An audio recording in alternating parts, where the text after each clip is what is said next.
Hey there, this is Teagarden with episode 62 of the Unveiled podcast. Thanks for joining me today. I'm continuing in my series of First Things First, which is a great way to start off the new year. Last week, I mentioned the obvious, putting your relationship with God first. What are you building your foundation on? The world's ways are constantly shifting. Every decade, it's a new philosophy. But God's ways haven't changed in thousands of years. They are a solid foundation on which to build our lives. So, above all else, start with God and His ways first. Today, I want to talk about assessing our thought life first. Why? Because our actions almost always begin with a thought. We get our thoughts right, then we'll get our words and our actions right. So it's another first things first. The summer before I entered high school, my Girl Scout troop hiked a section of the Appalachian Trail for 2 days, and it was the biggest thing I had done without my parents in my whole life. Our leaders showed us how to follow the trail and look for the markers on the trees along the way. Well, at one point in the late afternoon of the first day, we suddenly realized we had not seen a marker in a really long time, and the path was getting less and less clear. Uh-oh. So we stopped, we talked about it, and we decided that somehow we had gotten off the official trail. So we turned around and went back the way we came. And after an hour of walking, we finally found a marker and got back on the right path. But this added 2 hours to our hike that day, and it delayed our dinner and our rest. But had we continued on the wrong path, we would have experienced even a longer reroute, or we could have been horribly lost even all night. I believe our thoughts travel down paths too. Once you have a self-pity thought, if you follow its path, you end up depressed and wallowing. However, if you choose to switch paths and choose to look at things from God's perspective, you'll end up on the path of wisdom, peace, and joy. One thought tends to lead to another thought, which leads to another, which leads to feelings and words and actions that we may regret. So I think there are 3 things that lead our thoughts onto the wrong path: our sinful nature, the enemy, and the world's thinking. Now, it's really easy to let our sinful nature get the best of us if we aren't allowing God's Spirit to be in charge. James 1:14 and 15 warns us that each person is tempted when they are dragged away by their own evil desire and enticed. And then after the desire has conceived, it gives birth to sin, and sin, when it is full grown, gives birth to death. So where is desire conceived? In our minds. You think about it. We have angry thoughts before we spew out angry words or start throwing things. Our feelings follow our initial thought. Actions follow feelings.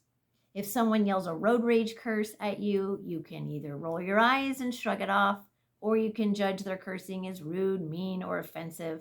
And the latter's probably going to lead to negative feelings and possibly actions of anger. So even though our negative thoughts just kind of flow naturally from our own nature, doesn't make them beneficial. Now, other thoughts can come from the enemy of our souls, who desires to see us lost on the wrong thought path. He can't make us do anything, though, but he can make certain suggestions to us, and we must learn to recognize his lies. Think Eve in the Garden of Eden. In John 8:44, Jesus, in talking to the religious leaders of his day, described the devil this way: he was a murderer from the beginning, not holding to the truth, for there is no truth in him. When he lies, he speaks his native language, for he is a liar and the father of lies. Wow. If you can catch a thought right away, reject it, and replace it with the truth, there won't be a lasting effect. Once I had this thought just pop into my head: Grant doesn't deserve you. Now, there are many lies of the enemy that I have unfortunately bought into, but this one didn't even sound like me, so I knew right away where it came from: the father of lies. I laughed out loud, literally, and I said, "Nice try, Satan, but I'm not buying it." Now, imagine for a moment if I had bought into this thought. It may have led to a haughty spirit in me and contempt for my husband. And that would have led to a rift in our marriage that may have put us on a crash course. Do you see how one thought can lead to all of that and put you on the wrong path? As a child going to the beach, I loved playing in the sand, but we would often sift out the sand before we started playing to get out all of the cigarette butts. Gross. But think of that picture of sifting for what we need to do with our thoughts. We need to sift out the lies and the thoughts that are going to pollute our thinking. Just today, no lie, this thought popped into my mind. You're a good-for-nothing nincompoop. No lie. Does that sound like something that Jesus would say? No. And I rejected it immediately and affirmed myself and my worth. 2 Corinthians 10:5 says it this way: we demolish arguments and every pretension that sets itself up against the knowledge of God, and we take captive every thought to make it obedient to Christ. And lastly, the world's empty promises and philosophies can also derail our thinking. Colossians 2:8 warns us, see to it that no one takes you captive through hollow and deceptive philosophy, which depends on human tradition and the basic principles of this world and the elemental spiritual forces of this world, rather than on Christ. Paul calls the world's philosophy hollow. It has no wisdom in it. Romans 12:2 puts it this way: do not conform to the pattern of this world, but be transformed by the renewing of your mind. Then you will be able to test and approve what God's will is, his good, pleasing, and perfect will. So, first things first, watch your thoughts.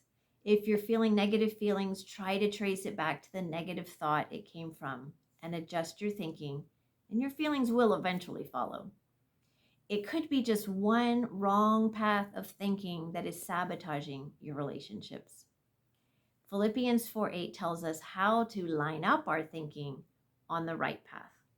It says, finally, brothers and sisters, whatever is true, whatever is noble, whatever is right, whatever is pure, whatever is lovely, whatever is admirable, if anything is excellent or praiseworthy, think about such things.